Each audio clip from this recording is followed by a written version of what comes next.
Assalamualaikum warahmatullahi wabarakatuh. Kembali lagi kita di perkuliahan portofolio investasi. Hari ini kita akan membahas tentang manajemen portofolio obligasi. Baiklah, sebelum kita mulai, perkenalkan saya Fikri Ramadan akan mencoba membahas lagi tentang manajemen portofolio obligasi ini. Oke, mari kita saksikan pembahasan saya berikut ini. Obligasi. Oke, kita coba bahas itu apa obligasi. Jadi, obligasi ini adalah surat utang yang diterbitkan oleh pihak yang berutang kepada pihak yang berpiutang.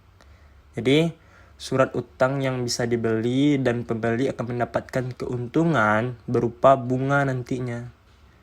Dan dalam obligasi itu berisi tanggal jatuh tempo pembayaran utang dan bunganya.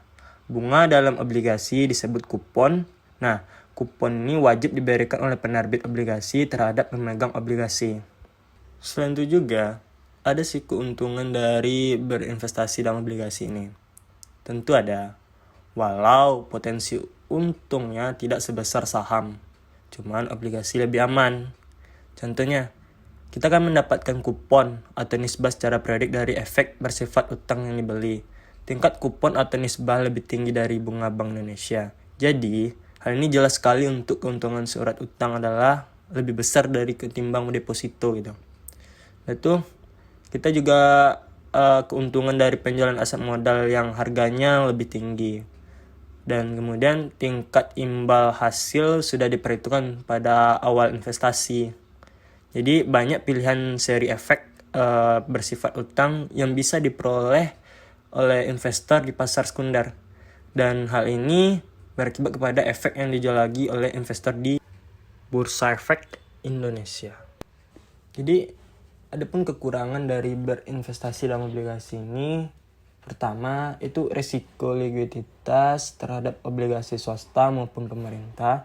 Nah, jadi meski surat utang pemerintah lebih aman, bukan nggak mungkin loh obligasinya kurang liquid atau susah untuk dijual kembali di pasar sekunder karena jarang ada investor yang mau. Gitu. Kedua, risiko maturitas yang lebih sering terjadi pada obligasi korporasi terkait masa jatuh tempo obligasi. Semakin lama jatuh tempo obligasi, semakin tinggi risiko tersebut.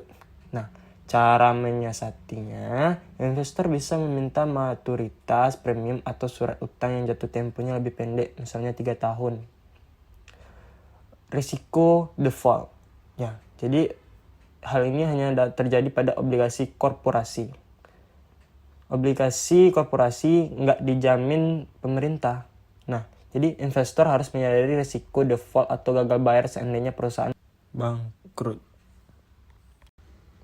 Penilaian obligasi. Nah, bond valuation atau penilaian obligasi. Teknik ini itu menentukan nilai wajar teoritis dari obligasi tertentu. Penilaian obligasi itu termasuk menghitung nilai sekarang dari pembayaran bunga obligasi di masa depan, yang dikenal dengan arus kasnya. Dan nilai obligasi pada saat jatuh tempo itu juga dikenal sebagai nilai nominal atau nilai pilar.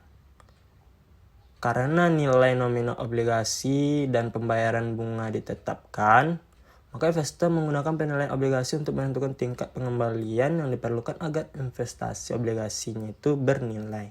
Jadi, adapun hasil obligasi, coba kita pahami tentang obligasi ini. Jadi, ketika kamu membeli obligasi, jumlah uang dalam bunga yang dibayarkan kepadamu adalah persentase dari harga penerbitan obligasi, maka jumlah uang yang tidak pernah berubah gitu. Ketika obligasi diperdagangkan, nilai pasarnya bisa berubah. Ketika nilai pasar mereka berubah, maka jumlah uang yang dibayarkan kepada kamu sekarang mewakili persentase yang berbeda di harga pasar. Nah, inilah yang disebut dengan obligasi gitu. Misalnya gini, contohnya, jika sepotong pizza dari pizza kecil adalah ukuran yang sama dengan sepotong pizza dari pizza yang besar potongan, itu mewakili persentase yang berbeda dari setiap pizza. Ukuran potongan pizza atau pembayaran kupon tetap sama, tetapi ukuran setiap pizza atau nilai pasar itu berbeda. Ketika investor membeli pizza dengan harga pasar, mereka lapar. Jadi mereka tuh ingin mengetahui berapa persentase pizza yang diwakili oleh potongan pizza mereka atau ya obligasi. Nah, itu sebagai contohnya kalau dari saya. Next slide, itu penilaian anuitas. Diasumsikan manajer portofolio dari contoh di atas memutuskan untuk berinvestasi pada obligasi dengan spesifikasi sebagai berikut. Jadi jatuh tempo obligasinya 17 tahun, lagi hasil hingga jatuh tempo 14,49%, harganya 100, kuponnya 7% per kupon, nilai nominal yang dibeli yaitu 9 euro. Untuk melihat berapa banyak uang yang akan dia miliki dalam 7 tahun dengan asumsi tingkat bunga tetap di 14,49%, pertama-tama kita hitung nilai kupon di masa depan dan kedua nilai obligasi pada saat jatuh tempo selama 7 tahun. Jadi manajer portofolio akan menerima 14 kupon masing-masing senilai 7% dikali dengan 9 juta euro sama dengan 630.000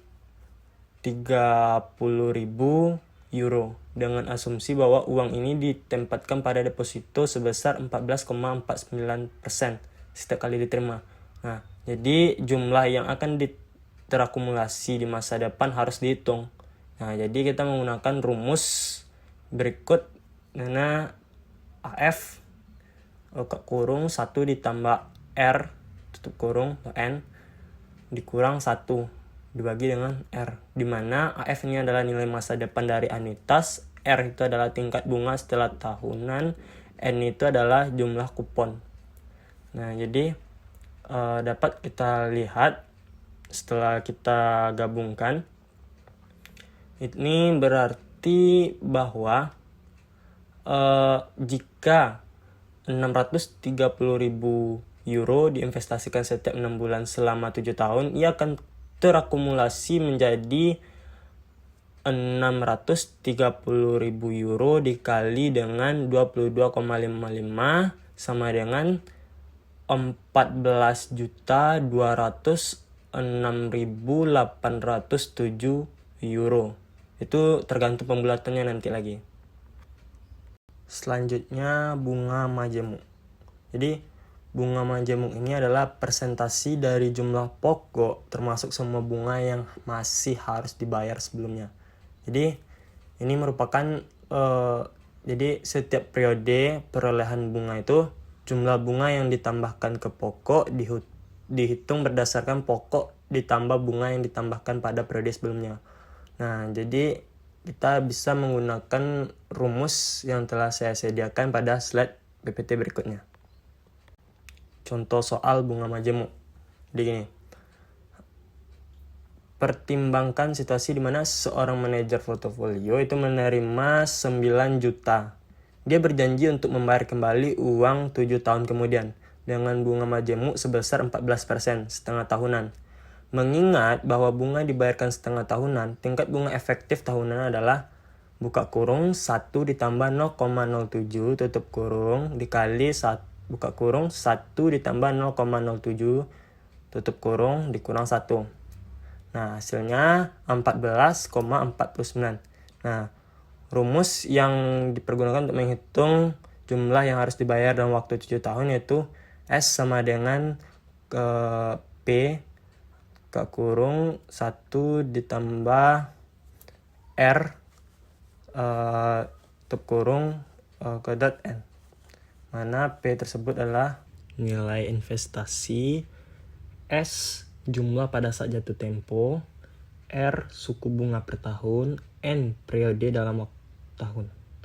Oleh karena itu, komitmen masa depan adalah S sama dengan 9 juta dikali buka kurung 1 ditambah 0,1449 tutup kurung pangkat 7 sama dengan 23.206.807 rupiah. Itu kembali lagi kepada hasil pembulatannya. Oke, next. Oke, selanjutnya durasi, atau kita kenal sebagai durasi Macaulay. Ini adalah ukuran sensitivitas obligasi terhadap perubahan suku bunga. Namun, sensitivitas obligasi terhadap pergerakan suku bunga itu dipengaruhi oleh sejumlah faktor yang berbeda. Misalnya, obligasi dengan tanggal jatuh tempo yang lebih lama akan lebih sensitif terhadap perubahan tingkat bunga daripada obligasi dengan jatuh tempo yang lebih pendek. Berkenaan dengan kupon, obligasi dengan kupon lebih rendah menunjukkan tingkat sensitivitas terhadap imbal hasil. Jadi, obligasi dengan kupon yang lebih rendah itu memiliki lebih banyak nilai yang terkait dengan nilai terminal. Dengan obligasi kupon yang nol yang tidak membayar kupon, seluruh nilai keamanan ada dalam pembayaran akhir. Dan jika hasil tinggi, maka arus di masa depan kurang bernilai dan sensitivitasnya berkurang. Nah, jadi perlu dicatat bahwa hubungan antara kupon dan jatuh tempo dan harga tidak simetris. Oke, itu adalah penjelasan saya pada bagian pertama PowerPoint ini. Kita akan masuk kepada PowerPoint bagian kedua. Sekian, terima kasih. Assalamualaikum warahmatullahi wabarakatuh.